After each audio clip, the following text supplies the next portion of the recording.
ನಮಸ್ಕಾರ ವೀಕ್ಷಕರೇ, ಎಲ್ಲರಿಗೂ ಸ್ವಾಗತ ನನ್ನ ಯೂಟ್ಯೂಬ್ ಚಾನಲ್ಗೆ. ಇವತ್ತಿನ ವಿಡಿಯೋದಲ್ಲಿ ನಾನು ನಿಮಗೆ ತಿಳಿಸ್ಕೊಡ್ತಾ ಇರೋದು ನಿಮ್ಮ CBSE 10ನೇ ತರಗತಿ ಮೈಗ್ರೇಷನ್ ಸರ್ಟಿಫಿಕೇಟ್ ಬೇಕಾ? ಕಾಲೇಜ್ ಅಡ್ಮಿಷನ್ಗಾಗಿರ್ಬೋದು, ಸ್ಕಾಲರ್ಶಿಪ್ಗೆ ಅಥವಾ ಬೇರೆ ಯಾವುದೇ ಕೆಲಸಕ್ಕೆ ಮೈಗ್ರೇಷನ್ ಸರ್ಟಿಫಿಕೇಟ್ನ ಡಿಜಿಲಾಕರ್ನ ಮೂಲಕ ಕೇವಲ 2 ನಿಮಿಷದಲ್ಲಿ ಉಚಿತವಾಗಿ ಫ್ರೀಯಾಗಿ ಡೌನ್ಲೋಡ್ನ ಮಾಡ್ಬೋದಾಗುತ್ತೆ. ಈ ವಿಡಿಯೋದಲ್ಲಿ ನಾನು ನಿಮಗೆ ಡಿಜಿಲಾಕರ್ ಅಕೌಂಟ್ ಕ್ರಿಯೇಟ್ ಮಾಡೋದ್ರಿಂದ ಹಿಡಿದು login, Aadhaar verification, migration certificate ಪೀಚ್ ಮಾಡುವುದು, ಹಾಗೆ PDF ಡೌನ್ಲೋಡ್ ಮಾಡಿ ಸಂಪೂರ್ಣವಾದಂಥ A to Z ಪ್ರಕ್ರಿಯೆನ ಸ್ಟೆಪ್ ಬೈ ಸ್ಟೆಪ್ಪಾಗಿ ತೋರಿಸ್ತಾ ಇದ್ದೀನಿ. ಆದ್ದರಿಂದ ಈ ವಿಡಿಯೋನ ಎಲ್ಲೂ ಸ್ಕಿಪ್ ಮಾಡ್ದಂಗೆ ಕೊನೆಯವರೆಗೂ ತಪ್ಪದೆ ನೋಡಬೇಕಾಗತ್ತೆ. ನೀವು ಕೂಡ ನಿಮ್ಮ ಮನೆಯಲ್ಲೇ ಕೂತ್ಕೊಂಡು ನಿಮ್ಮ ಫೋನಲ್ಲಿ ಡೌನ್ಲೋಡ್ನ ಮಾಡಿ ಸೇವ್ ಮಾಡಿ ಇಟ್ಕೋಬೋದಾಗತ್ತೆ. ಬನ್ನಿ, ಯಾವ ರೀತಿ ಡೌನ್ಲೋಡ್ ಮಾಡ್ಕೊಳೋದು ಹೇಗೆ ಅನ್ನೋದನ್ನ ತಿಳಿಸ್ಕೊಡ್ತೀನಿ. ಇವಾಗ ನೋಡ್ತಾ ಇದ್ದಲ್ಲ, ನೀವೇನಾದ್ರು ಸಿಸ್ಟಮಲ್ಲಿ ಅಪ್ಲೈ ಮಾಡೋಂಗಿದ್ರೆ ಈ ಥರ ಗೂಗಲ್ ಓಪನ್ ಮಾಡಿ ಸರ್ಚಲ್ಲಿ ಡಿಜಿಲಾಕರ್ ಅಂತ ಅಂದ್ಬಿಟ್ಟು ಸರ್ಚ್ ಕೊಡಿ. ಈ ಥರ ಲಿಂಕ್ ಓಪನ್ ಆಗುತ್ತೆ. ಫಸ್ಟ್ ಒಂದು ಲಿಂಕ್ ನೋಡ್ತಾರೆ. ಈ ಲಿಂಕ್ನ ಡಿಸ್ಕ್ರಿಪ್ಷನ್ ಕೂಡ ಹಾಕಿಟ್ಟು ಹೋಗಿ ಚೆಕ್ ಮಾಡ್ಬೋದು. ನೀವು ಫೋನಲ್ಲಿ ಅಪ್ಲೈ ಮಾಡ್ತಾ ಇದ್ದರೆ ಡಿಜಿಲಾಕರ್ ಅನ್ನೋ ಆ್ಯಪ್ ಇರುತ್ತೆ. ಆ ಆ್ಯಪನ್ನ ಇನ್ಸ್ಟಾಲ್ ಮಾಡ್ಕೊಂಡು ಸೇವ್ ಮಾಡಿ ಇಟ್ಕೊಳ್ಳಿ. ಯಾಕೆಂದರೆ ಅದರಲ್ಲಿ ಪ್ರತಿಯೊಂದು ಡಾಕ್ಯುಮೆಂಟು ಸೇವ್ ಮಾಡಿ ಇಟ್ಕೊಂಡು ನೀವು ಎಲ್ಲೇ ತೊಗೊಂಡೋಗಿ, ಅಂದರೆ ನೀವೇನಾದರೂ ಸಬ್ಮಿಟ್ ಮಾಡಬೇಕು, ವೆರಿಫೈ ಮಾಡಿಸ್ಬೇಕು ಅಂತಂದಾಗ ನೀವೆಲ್ಲನ ಹೋದಾಗ ಅಲ್ಲಿ ನೀವು ಇದು ಆ್ಯಪಿಂದ ಡಿಜಿಲಾಕರ್ ಆ್ಯಪಿಂದ ಓಪನ್ ಮಾಡಿ ನೀವು ತೋರಿಸಿದ್ರೆ ವ್ಯಾಲಿಡೇಟ್ ಆಗುತ್ತೆ. ಇದೆ ಅಲ್ಲಿ ಪ್ರತಿಯೊಂದು ಡಾಕ್ಯುಮೆಂಟ್ ಅಂದರೆ ನಿಮ್ಮ Aadhaar card, ration card, voter card, PAN card, driving licence ಪ್ರತಿಯೊಂದು ಕೂಡ ನೀವು ಇದರಲ್ಲಿ ಸೇವ್ ಮಾಡಿ ಇಟ್ಕೋಬೋದು. ಜೊತೆಗೆ ನಿಮ್ಮ ಮಾರ್ಕ್ಸ್ ಕಾರ್ಡು ಅಷ್ಟೇ, 10th ಆಗಿರ್ಬೋದು, PUC ಆಗಿರ್ಬೋದು, ನೀವು ನೀಟ್ ಬರ್ದಿದ್ರೆ ನೀಟ್ದು ಆಗಿರ್ಬೋದು, ರ್ಯಾಂಕಿಂಗ್ ಶೀಟ್ ಆಗಿರ್ಬೋದು, ಪ್ರತಿಯೊಂದು ಕೂಡ ನೀವು ಇದರಲ್ಲಿ ಸೇವ್ ಮಾಡಿ ಇಟ್ಕೋಬೋದಾಗುತ್ತೆ. ಯಾವಾಗ ಬೇಕೋ ಅವಾಗ ಓಪನ್ ಮಾಡಿ ನೀವು ನೋಡ್ಬೋದು. ಮತ್ತು ಎಲ್ಲರ ವೆರಿಫೈ ಮಾಡಿಸ್ಕೋಬೇಕು ಅಂದರೆ ಇದರಿಂದ ತೋರಿಸೋದು ಕೂಡ ವೆರಿಫೈ ಆಗುತ್ತೆ. ಈಗ ಫಸ್ಟ್ ಆಗಿ ಲಾಗಿನ್ ಆಗೋದು ಹೇಗೆ ನೋಡೋಣ. ಲಾಗಿನ್ ಅಂತ ಕೊಟ್ಟರೆ ಆದಮೇಲೆ ಕ್ಲಿಕ್ನ ಮಾಡ್ಕೊಂಡಿನಿ. ಕ್ಲಿಕ್ ಆಗಿದ ತಕ್ಷಣ ನಿಮಗೆ ನೆಕ್ಸ್ಟ್ ಈ ಥರ ಪೇಜ್ ಓಪನ್ ಆಗಿದೆ. ಇಲ್ಲಿ ನೋಡ್ಬೋದು.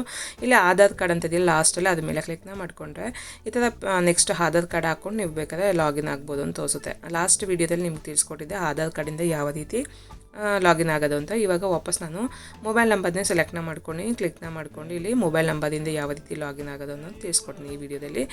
ಇವಾಗ ಇಲ್ಲಿ ಆಧಾರ್ ಕಾರ್ಡ್ಗೆ ಮೊಬೈಲ್ ನಂಬರ್ ಯಾವ್ದು ಲಿಂಕ್ ಆಗಿರುತ್ತಲ್ಲ ಆ ನಂಬರಿಂದ ಲಾಗಿನ್ ಆಗಬೇಕಾಗುತ್ತೆ. ಮೊಬೈಲ್ ನಂಬರ್ನ ಎಂಟರ್ನ ಮಾಡ್ಕೊಂಡು ಕಂಟಿನ್ಯೂ ಅಂತ ಆಪ್ಷನ್ ಇದೆಯಲ್ಲ, ಕಂಟಿನ್ಯೂ ಮೇಲೆ ಕ್ಲಿಕ್ನ ಮಾಡ್ಕೋಬೇಕಾಗುತ್ತೆ. ಮೊಬೈಲ್ ನಂಬರ್ ಹಾಕಿದ ತಕ್ಷಣ ಓಪನ್ ಆಗುತ್ತೆ. ಅದಾದಮೇಲೆ ನೋಡ್ಬೋದು ಇವಾಗ ಲಾಗಿನ್ ಆಗಿದೆ. ಇದರಲ್ಲಿ 2 ID ತೋರಿಸ್ತಾ ಇದೆ.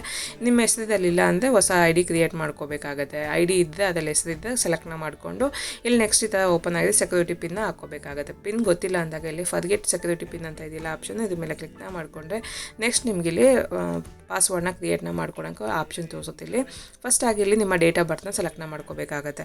ನಿಮ್ಮ ಆಧಾರ್ ಕಾರ್ಡಲ್ಲಿ ಏನು ಡೇಟ್ ಆಫ್ ಬರ್ತ್ ಇರುತ್ತಲ್ಲ ಅದೇ ಡೇಟ್ ಆಫ್ ಬರ್ತ್ನ ಇಲ್ಲಿ ಹಾಕ್ಕೋಬೇಕಾಗತ್ತೆ. ಹಾಕ್ಕೊಂಡು ನಿಮ್ಮ ಡೇಟ್ ಆಫ್ ಬರ್ತ್ನ ಸೆಲೆಕ್ಟ್ನ ಮಾಡ್ಕೊಂಡು ವೆರಿಫೈ ಅಂತಿದ್ದಿಲ್ಲ, ವೆರಿಫೈ ಮೇಲೆ ಕ್ಲಿಕ್ನ ಮಾಡಿ. ಕ್ಲಿಕ್ ಆಗಿದ ತಕ್ಷಣ ನಿಮ್ಮ ಮೊಬೈಲ್ ನಂಬರ್ಗೆ ಒಂದು OTP ಹೋಗುತ್ತೆ. ಏನು ಮೊಬೈಲ್ ನಂಬರಲ್ಲಿ ಎಂಟರ್ ಮಾಡಿದ್ದೀರಲ್ಲ ಅಲ್ಲಿ ಶೋ ಆಗ್ತಾ ಇರ್ಬೋದು, ನೋಡ್ಬೋದು. ಆ ನಂಬರ್ಗೆ OTP ಹೋಗಿರುತ್ತೆ. ಆ OTP ಬಂದಂಥ OTPನ ವೆರಿಫೈ ಮಾಡ್ಕೊಳ್ಳಿ. ವೆರಿಫೈ ಅಂತ ಕೊಟ್ಟಿದ ತಕ್ಷಣ ನಿಮಗೆ ಸೆಕ್ಯೂರಿಟಿ ಪಿನ್ನ ಸೆಟ್ ಮಾಡೋದು ಆಪ್ಷನ್ ಓಪನ್ ಆಗುತ್ತೆ. ಯಾವ ರೀತಿ ಸೆಟ್ ಮಾಡಬಾರ್ದು ಅನ್ನೋದಕ್ಕೆ, ಅವಾಯ್ಡ್ ಮಾಡೋದಕ್ಕೆ ಅಲ್ಲಿ ಆಪ್ಷನ್ ತೋರಿಸಿದೆ. ಆ ಥರ ಹಾಕ್ಕೋಬಾರ್ದು. ಅದನ್ನು ಬಿಟ್ಟು ನೀವು ಕ್ರಿಯೇಟ್ನ ಮಾಡಿಕೊಂಡು ಪಾಸ್ವರ್ಡ್ನ ಇಲ್ಲಿ ಕಂಪ್ಲೀಟ್ ಅಂತ ಇದ್ದಿಲ್ಲ, ಕಂಪ್ಲೀಟ್ ಮೇಲೆ ಕ್ಲಿಕ್ನ ಮಾಡಿ. ಕ್ಲಿಕ್ ಆಗಿದ ತಕ್ಷಣ ನೋಡ್ಬೋದು ಸಕ್ಸಸ್ಫುಲ್ ಆಗಿ ಕಂಪ್ಲೀಟ್ ಆಗಿದೆ. Congratulations, your pin has been changed successful ಅಂತ ತೋರಿಸುತ್ತೆ.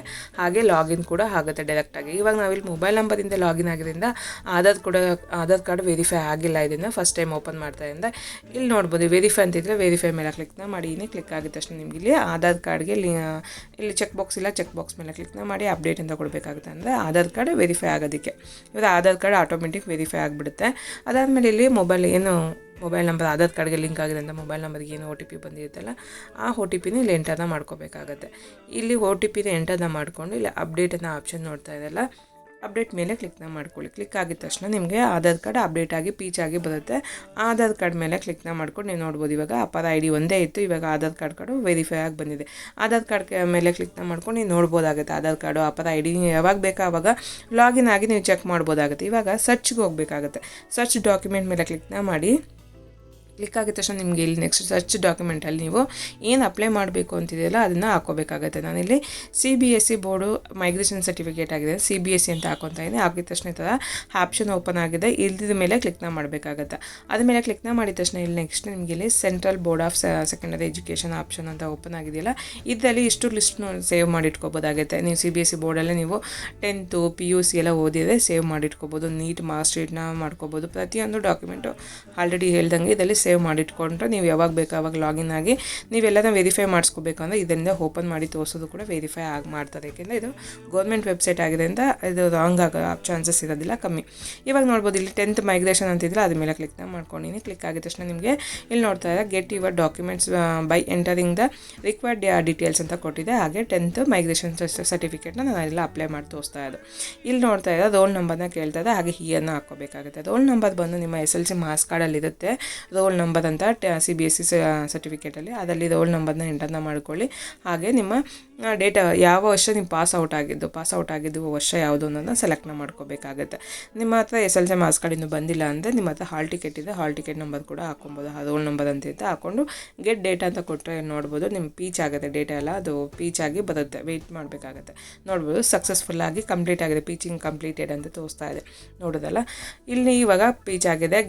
ಇಶ್ಯೂ ಡಾಕ್ಯುಮೆಂಟ್ಸ್ ಅಂತ ಇದೆ, ಗೋ ಟು ಇಶ್ಯೂ ಡಾಕ್ಯುಮೆಂಟ್ ಅಂತ ಇದ್ರ ಮೇಲೆ ಕ್ಲಿಕ್ನ ಮಾಡ್ಕೊಳ್ಳಿ. ಕ್ಲಿಕ್ ಆಗಿದ ತಕ್ಷಣ ನಿಮಗೆ ಯಾವೆಲ್ಲ ಡಾಕ್ಯುಮೆಂಟ್ ಇಶ್ಯೂ ಆಗಿದೆ ಇಲ್ಲಿ ನೋಡ್ಬೋದು, ಪ್ರತಿಯೊಂದು ಡಾಕ್ಯುಮೆಂಟ್. ಇದರಲ್ಲಿ ಇವಾಗ ಥರ್ಡ್ ಒಂದು ಮೈಗ್ರೇಷನ್ ಸರ್ಟಿಫಿಕೇಟ್ ಆಗಿದೆ, 10th ಮಾರ್ಕ್ಸ್ ಕಾರ್ಡ್ ಕೂಡ ಇಶ್ಯೂ ಆಗಿದೆ ಅಂದರೆ ನೀವು ನೋಡ್ಕೋಬೋದು. ಇವಾಗ ಇಲ್ಲಿ ಆರೋ ಮಾರ್ಕ್ ನೋಡ್ತಾ ಲಾಸ್ಟಲ್ಲಿ ಆರೋ ಮಾರ್ಕ್ ಮೇಲೆ ಕ್ಲಿಕ್ನ ಮಾಡಿದ್ರೆ ನಿಮಗೆ ಆಪ್ಷನ್ ಓಪನ್ ಆಗುತ್ತೆ. ಇಲ್ಲಿ ನೋಡಿ PDF ಅಲ್ಲಿ ಬೇಕು, ಯಾವ ಫಾರ್ಮೆಟಲ್ಲಿ ಬೇಕು ಅಂತ ಅಂದ್ಬಿಟ್ಟು PDF ಅಂತ ಸೆಲೆಕ್ಟ್ನ ಮಾಡಿಕೊಂಡ್ರೆ ಕ್ಲಿಕ್ನ ಮಾಡಿದೆ ಅದ್ರ ಮೇಲೆ ನಿಮ್ಮ PDF ಫೈಲು ಡೌನ್ಲೋಡ್ ಆಗಿ ಓಪನ್ ಆಗುತ್ತೆ. ನೋಡ್ಬೋದು ಡೌನ್ಲೋಡ್ ಆಗಿದೆ. ಇವಾಗ ಇದ್ರ ಮೇಲೆ ಕ್ಲಿಕ್ನ ಮಾಡ್ಕೊಂಡು ಓಪನ್ ಆಯಿತು.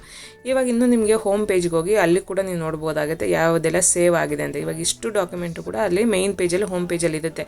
ನೀವು ಯಾವಾಗ ಬೇಕೋ ಆವಾಗ ನೀವು ನೋಡ್ಬೋದು. ಇಲ್ಲಿ ಮೇನ್ ಪೇಜಲ್ಲಿ ಇಷ್ಟು 4 ಡಾಕ್ಯುಮೆಂಟು ಕೂಡ ಸೇವ್ ಆಗಿದೆ. ನೀವು ಯಾವಾಗ ಬೇಕೋ ಆವಾಗ ಲಾಗಿನ್ ಆಗಿ ಸೇವ್ ಮಾಡಿರೋದಂಥ ಡಾಕ್ಯುಮೆಂಟ್ ಎಲ್ಲಾದರೂ ತೋರಿಸ್ಬೇಕು ಕೊಡಬೇಕು ಅಂದಾಗ ಇದನ್ನು ವೆರಿಫೈನ ಮಾಡಿಸ್ಕೋಬೋದಾಗುತ್ತೆ. ಇದ್ರ ಮೇಲೆ ಕ್ಲಿಕ್ನ ಮಾಡಿದ್ರೆ ನೋಡ್ತಾ ಇಲ್ಲ ಇದು ಓಪನ್ ಆಗುತ್ತೆ. ಡೌನ್ಲೋಡ್ ಕೂಡ ಮಾಡಿಟ್ಕೋಬೋದು, ಇಲ್ಲಾಂದರೆ ನೀವು ಅದನ್ನು ಓಪನ್ ಮಾಡಿ ಕೂಡ ಶೋ ಮಾಡ್ಬೋದು. ನೋಡೋದಲ್ಲ ಯಾವ ರೀತಿ ನಿಮ್ಮ ಮೈಗ್ರೇಷನ್ ಸರ್ಟಿಫಿಕೇಟ್ಗೆ ಎಷ್ಟು ಈಸಿಯಾಗಿ ಮನೆಯಲ್ಲೇ ಕೂತ್ಕೊಂಡು ಅಪ್ಲೈ ಮಾಡ್ಕೊಳೋದು ಹೇಗೆ ನಾನು ತಿಳಿಸ್ಕೊಟ್ಟಿನಿ. ಏನು ಡಾಕ್ಯುಮೆಂಟ್ ಬೇಕಾಗುತ್ತೆ, ಯಾವ ರೀತಿ ಅಪ್ಲೈ ಮಾಡ್ಕೋಬೇಕಾಗುತ್ತೆ, ಯಾವ ರೀತಿ ಲಾಗಿನ್ ಆಗಬೇಕಾಗುತ್ತೆ, ಪ್ರತಿಯೊಂದು A to Z ಮಾಹಿತಿನ ಈ ವಿಡಿಯೋದಲ್ಲಿ ತಿಳಿಸ್ಕೊಟ್ಟಿನಿ. ನಿಮಗೆಲ್ಲ ಯೂಸ್ಫುಲ್ ಆಯಿತು ಅಂದ್ಕೊತೀನಿ. ಈ ವಿಡಿಯೋ ಯೂಸ್ಫುಲ್ ಆಗಿದೆ, ಲೈಕ್ ಮಾಡಿ, ಶೇರ್ ಮಾಡಿ, ಕಮೆಂಟ್ ಮಾಡಿ ತಿಳಿಸಿ. ಸಿಗೋಣ ಮತ್ತೊಂದು ಹೊಸ ವಿಡಿಯೋದಲ್ಲಿ. Thank you for watching.